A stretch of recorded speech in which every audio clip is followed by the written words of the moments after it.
So this next quick tip is a slightly more advanced one. It's one I know a few people have come across and been slightly thrown by. And it's when you have a shape like this, where you have the blue circle with kind of three lines around the outside, 2 dashed, 1 straight.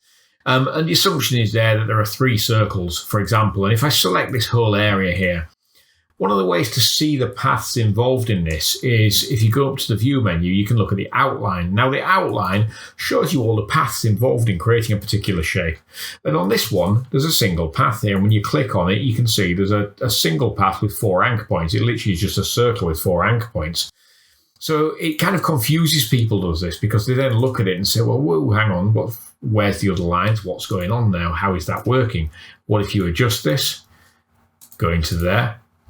That's even weirder. It's kind of adjusted everything. So people are then quite often a little bit freaked out by that and confused by it, shall we say. So let me just show you how that's done. If I go in here and just draw a simple circle, and I'll go in there, we'll do a circle. And initially what I'm going to do is get rid of that. And I want to work on the stroke there. So I'm just going to click on stroke and we'll make that into a dashed line around the outside. And the way this is done is by applying multiple strokes to a single path. So I've got this circle selected. And I'm then going to go across into the appearance panel. And in the appearance panel, I can see the appearance of that circle there with a single stroke and a single fill. What a lot of people don't realise, excuse me, is you can actually duplicate these and have multiple.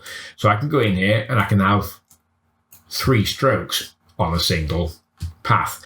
Now at the moment, you don't really see any difference visually over there on the screen because obviously the 3 strokes are all sitting on top of each other and they're all exactly the same.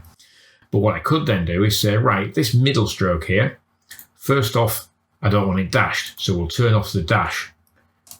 And now you're seeing a slight change, but it's still a bit confusing because it's on top of the other 2, or at least it's in between the other 2, I should say, is probably a fairer description. I'm also going to go in here and change the colour, so we'll change that one to green, for example, which causes even more confusion. And then, from the effects, I'm going to apply an effect to it. I'm going to transform it. So it's under Distort and Transform. It is a vector effect, so which is good for this purpose. I'm going to go into here, and on scale, I'm simply going to increase the scale to 110%. Now you're starting to see an obvious difference there, because what it's done is it's pushed it outside the other one. I'm then going to do something similar on the top one, which is a red stroke, into the effects. I'll do a transform on that one, and that one I'll increase the scale to 120% and click OK. So what you now have is your 3 strokes. We can change the colour on that one to make it a little easier to tell which stroke is which. We'll make that one purple, for example. Oh, remember to select it first. And we'll make that one purple. So now it's a little easier to understand what's going on. So you have your blue fill, which is at the bottom here, but then above it you have a red dashed line, which is this one here. That's your first stroke.